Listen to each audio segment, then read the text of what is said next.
En la historia hay figuras controvertidas y, sin lugar a dudas, Diego de Deza y Tavera es una de ellas. Nacido en Toro el año 1443 y muerto en Sevilla el 9 de junio de 1520, fue fraile dominico, obispo de varias diócesis, a la vez que arzobispo, inquisidor general, reformador y confesor real. Y gracias a él tuvo lugar el descubrimiento de América. Él fue quien arriesgó su propia posición en defensa de su protegido Cristóbal Colón.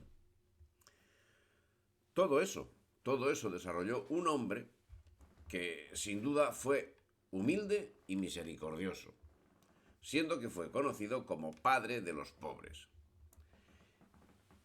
Y vivió unos tiempos en los que el crecimiento humano, científico y espiritual estaba desbocado en España.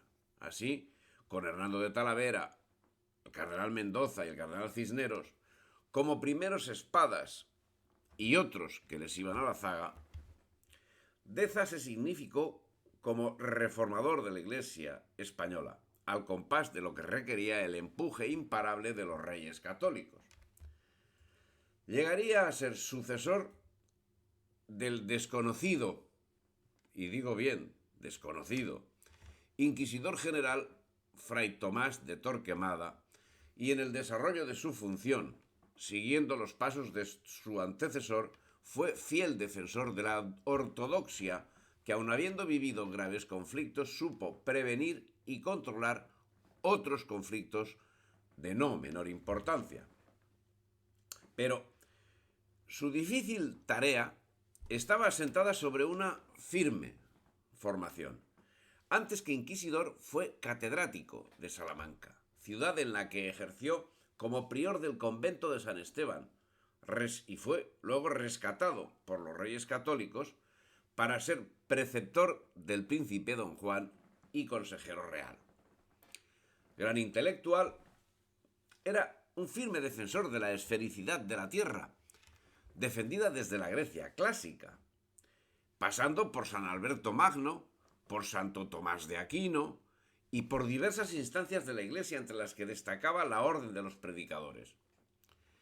Y había estudiado la obra Sfera del padre Leonardo Dati, en la que explicaba esa circunstancia basándose en cálculos científicos que solo serían corroborados en 1522, cuando Juan Sebastián Elcano llegó a Sanlúcar de Barrameda, procedente de Oriente y siendo que había partido hacia Occidente 3 años antes. Pero el estudio de la teología exigía el estudio de las ciencias, por lo que en la escuela de Salamanca se concentraba un importante espectro de la cultura, siendo que Fray Juan de Santo Domingo, conventual de Diego Deza, fue llamado Mathematicus Optimus y mereció elogios de, pues nada menos que de Lucio Marineo Sículo. Y Tomás Durán, fraile también de San Esteban de la misma época que Deza, trabajó en la edición y corrección de la obra de Brauardino Preclarissimum Mathematicorum Opus. Esa formación de la escuela de Salamanca necesariamente iba a ser un imán que atrajese a quienes estaba buscando financiación para llegar a las Indias navegando hacia Occidente. Y efectivamente, Diego Deza llevó a Salamanca a Cristóbal Colón, quien se encargó de animar el espíritu de los científicos para que le apoyasen en su proyecto transoceánico. Los maestros de astrología y de cosmología debían dar el visto bueno al proyecto que presentaba Cristóbal Colón. Y en el convento se celebraban juntas de astrólogos y matemáticos en la que el marino proponía sus ideas. Esa realización hizo nacer una amistad que sirvió de acicate para que Diego Deza se convirtiese en valedor de Cristóbal Colón, en persona implicada en el descubrimiento desde el primer momento, incluso antes del primer momento. y para que entre ambos naciese una amistad que los acompañó hasta la muerte. Y es que podemos ver a Diego Deza como el principal apoyo de Colón, una persona con conocimientos científicos y prestigio suficiente, muy cercano a los reyes, con influencia en la corte y amistad con el banquero que iba a poner el dinero necesario para la empresa, que no era otro que Luis de Santángel. Los dos, Santángel y Deza, serían piedras angulares en el edificio del descubrimiento. Los dos influirían de manera determinante en la decisión final de la corona. Su vida, que se alargaría por 80 años, estaba sembrada de conocimiento que le era reconocido, porque Diego Deza vio reconocido su conocimiento desde bien temprano, siendo que en 1480, y contando con 37 años de edad, accedió a la cátedra de prima de teología que ya ocupaba de manera interina durante 3 años, tiempo en el que comenzó a laborar por la reforma religiosa que llegaría inexorablemente y no llegaría sin su concurso. Y es que Diego Deza no era un fraile cualquiera. De haberlo sido, no se hubiesen fijado en él los reyes para encargarle en 1486 la educación de su hijo Juan, que debía ser formado en los conocimientos de su maestro, que iba de la teología al derecho canónico, pasando por las ciencias exactas que posibilitaron la materialización de los viajes de descubrimiento. Poco más adelante, Diego Deza iría ocupando los primeros puestos de responsabilidad religiosa, y sin dejar de lado sus obligaciones con el príncipe Juan, en 1487 sería nombrado obispo de Zamora, de Salamanca en 1494, de Jaén en 1498, de Palencia en 1500 y arzobispo de Sevilla en 1504, desde donde era metropolitano de varias diócesis andaluzas, así como de Canarias y de Santo Domingo, Concepción de la Vega y San Juan de Puerto Rico.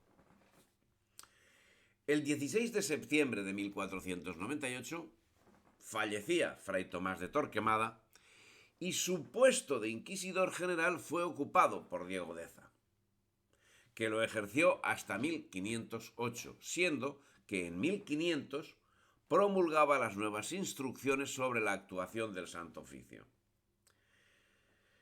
En este capítulo de su vida conocería los peores sinsabores, materializados en el intento de instaurar el Santo Tribunal en Granada, lo que provocó un más que serio conflicto con Fray Hernando de Talavera, apóstol de los judíos, a quien el inquisidor de Córdoba, Diego Rodríguez Lucero, inició un proceso inquisitorial que resultó extremadamente doloroso, lo que el año 1504 motivó serios disturbios en Córdoba sin que pudiesen ser debidamente controlados por Diego Deza.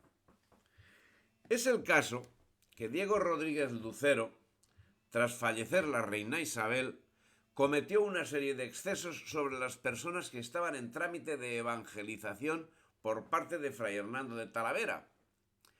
Excesos que se concretaron en la persecución y ejecución de personas que estaban en trámite de conversión y que, siendo acusadas de herejía, fueron perseguidas y muchas de ellas ejecutadas.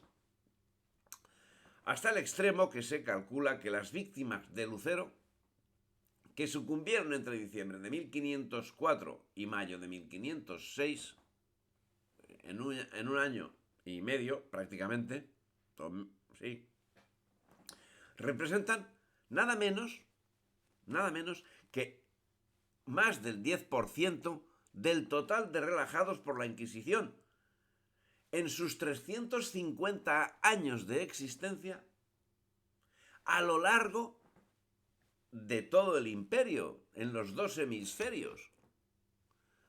O sea que el amigo Lucero se calcula que ejecutó alrededor de 160 personas. Bueno, siempre con estos números hay que andar con un poco cuidado, pero Pero bueno, por lo visto fue terrorífico la acción del amigo Lucero.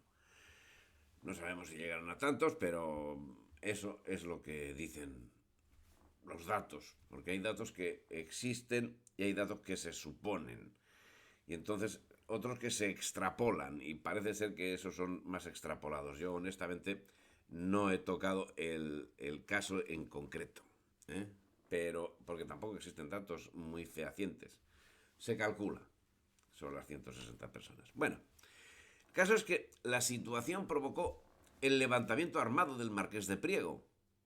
La situación fue, como digo, pues muy, muy, muy grave.